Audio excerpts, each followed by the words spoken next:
بسم اللہ الرحمن الرحیم۔ السلام علیکم ورحمۃ اللہ وبرکاتہ۔ دوستو، کعبہ کی تعمیر اور ہجر اسود کے تنازع کا فیصلہ بہت عظیم کن فیصلہ تھا۔ آپ صلی اللہ علیہ وسلم کی عمر کا 35واں سال تھا کہ قریش نے نئے سرے سے خانہ کعبہ کی تعمیر شروع کی۔ وجہ یہ تھی کہ کعبہ صرف قد سے کچھ اونچی 4 دیواری کی شکل میں تھا۔ حضرت اسماعیل علیہ السلام کے زمانے سے اس کی بلندی 9 ہاتھ تھی اور اس پر چھت نہ تھی۔ اس کیفیت کا فائدہ اٹھاتے ہوئے کچھ چوروں نے اس کے اندر رکھا ہوا خزانہ چورا لیا۔ اس کے علاوہ اس کی تعمیر پر ایک طویل زمانہ گزر چکا تھا۔ عمارت خستگی کا شکار ہو چکی تھی اور دیواریں پھٹ گئی تھیں۔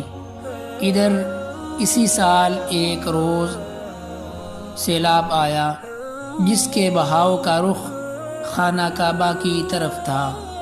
اس کے نتیجے میں خانہ کعبہ کسی بھی لمحے گر سکتا تھا، اس لیے قریش مجبور ہو گئے کہ اس کا مرتبہ اور مقام برقرار رکھنے کے لیے اسے تعمیر کیا جائے۔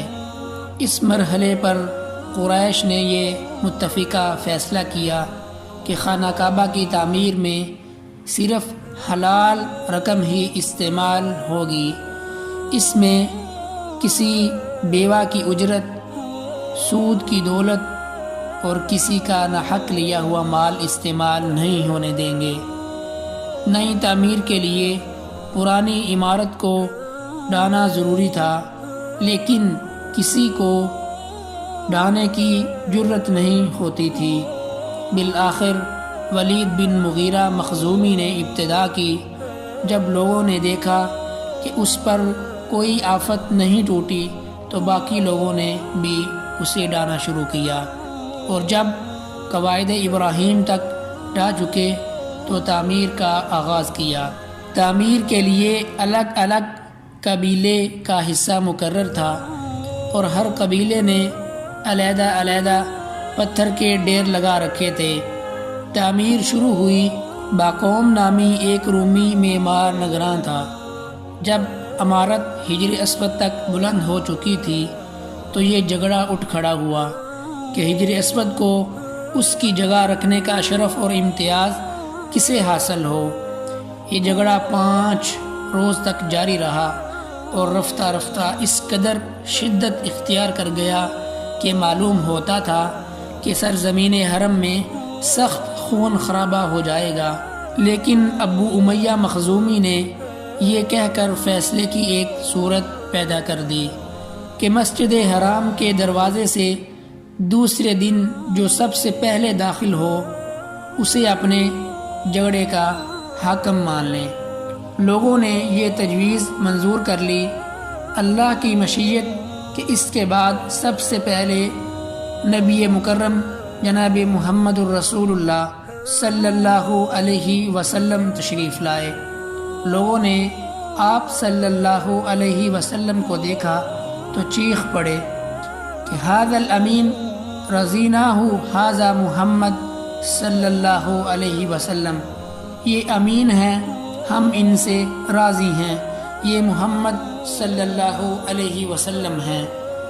پھر جب آپ صلی اللہ علیہ وسلم ان کے قریب پہنچے اور انہوں نے آپ صلی اللہ علیہ وسلم کو معاملے کی تفصیل بتائی تو آپ صلی اللہ علیہ وسلم نے ایک چادر طلب فرمائی اور اس کے درمیان میں ہجر اسود رکھا اور متنازع قبائل کے سرداروں سے کہا کہ آپ سب حضرات چادر کا کنارہ پکڑ کر اوپر اٹھائیں، اور انہوں نے ایسا ہی کیا۔ جب چادر ہجر اسود کے مقام تک پہنچ گئی تو آپ صلی اللہ علیہ وسلم نے اپنے دست مبارک سے ہجر اسود کو اس کی مقررہ جگہ پر رکھ دیا۔ یہ بڑا معقول فیصلہ تھا، اس پر ساری قوم راضی ہو گئی۔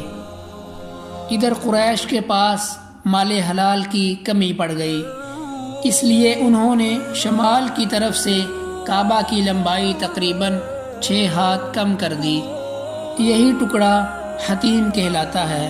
اس دفعہ قریش نے کعبہ کا دروازہ زمین سے خاصا بلند کر دیا تاکہ اس میں وہی شخص داخل ہو سکے جسے وہ اجازت دے۔ جب دیواریں 15 ہاتھ بلند ہو گئیں تو اندر 6 ستون کھڑے کر کے اوپر سے چھت ڈال دی گئی اور کعبہ اپنی تکمیل کے بعد قریب قریب چکور شکل کا ہو گیا۔ اب خانہ کعبہ کی بلندی 15 میٹر ہے۔ حجر اسود والی دیوار اور اس کے سامنے کی دیوار یعنی جنوبی اور شمالی دیواریں 10-10 میٹر ہیں۔ حجر اسود مطاف کی زمین سے 1.5 میٹر کی بلندی پر ہے۔ اس کے سامنے کی دیوار یعنی پورب اور پچھم کی دیواریں 12-12 میٹر ہیں۔ دروازہ زمین سے 2 میٹر بلند ہے۔ دیوار کے گرد نیچے ہر 4 جانب سے ایک بڑے ہوئے کرسی نما ضلع کا گھیرا ہے جس کی اوسطن اونچائی 25 سینٹی میٹر اور اوسطن چوڑائی 30 سینٹی میٹر ہے۔ اسے شاذ روان کہتے ہیں۔ یہ بھی دراصل بیت اللہ کا جزو ہے لیکن قریش نے اسے بھی چھوڑ دیا تھا۔